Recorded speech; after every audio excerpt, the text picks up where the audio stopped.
বিদ্যুৎ এবং জ্বালানি সংকটের প্রভাব দেশের যে ওষুধ শিল্প তার উপরও পড়েছে। উৎপাদন খরচ বেড়েছে সর্বোচ্চ 44% পর্যন্ত। এই যে বাড়তি ব্যয় তা সামাল দিতে ওষুধের দাম সমন্বয়ের দাবি করছে বাংলাদেশ ওষুধ শিল্প সমিতি, এবং একই সঙ্গে অত্যাবশ্যকীয় ওষুধের তালিকা নবায়ন করা এবং দাম নির্ধারণে সংশ্লিষ্ট সব পক্ষের মতামত নেওয়ার আহ্বান জানিয়েছেন খাত সংশ্লিষ্টরা। এবং এই বিষয়ে কথা বলতে আমাদের সহকর্মী জিনিয়া কবির সূচনা, তিনি নিউজ রুমে আমাদের সাথে যুক্ত হয়েছেন।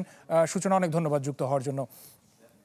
উৎপাদন খরচ বাড়ছে, সেটা 44% পর্যন্ত বেড়েছে জ্বালানি সংকটের কারণে।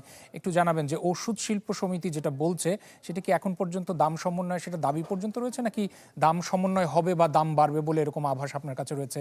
কি জানাবেন আমাদের?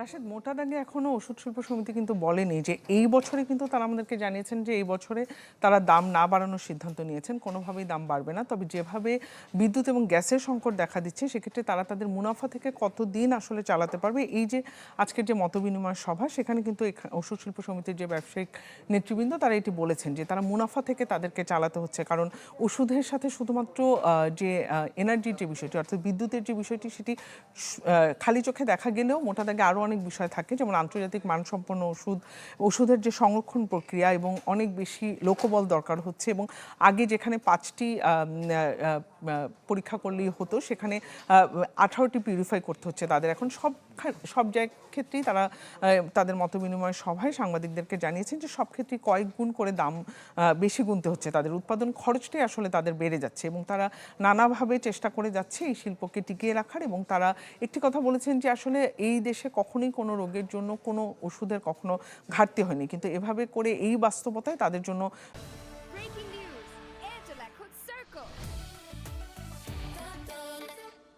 বেশ সংকট হচ্ছে। এবং আরেকটি বিষয়ে তারা আসলে বলেছেন যে যেহেতু অন্তর্বর্তীকালীন সরকারের সময়, অর্থাৎ গেল জানুয়ারিতে একটি 2.5 গুণ করে দিয়ে 1994 সালের যে গেজেটটি ছিল, 117টি অত্যাবশ্যকীয় ওষুধের যে তালিকা ছিল, সেটিকে আসলে অন্তর্বর্তীকালীন সরকারের সময় 180টি করা হয়, 2.5 গুণ বাড়িয়ে দেওয়া হয়।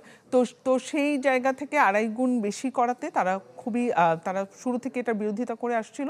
এবং তারপরে 3 ফেব্রুয়ারিতে কিন্তু তারা এটি চিঠি দেয় স্বাস্থ্যমন্ত্রী বরাবর, এবং তারপরে 30শে জুন তারা জানায়, এবং তারপরে কিন্তু 3 আগস্ট এটি বাতিল করা হয়, এবং আবার সেই 1994 সালের যে তালিকা, সেটিতে ফিরে যাওয়া হয়। তারা এটাকে সাধুবাদ জানালো। তারা বলছেন যে যেভাবে এরকম সংকট তৈরি হচ্ছে, তাতে তাদের বেশ সংকট দেখা দিচ্ছে, এবং মানুষ বিনিয়োগে উৎসাহ পাচ্ছে না এই শিল্পে। এবং তারা বলছে যে তারা সর্বোচ্চ চেষ্টা করে যাচ্ছে দাম না বাড়ানোর ক্ষেত্রে। রাশেদ।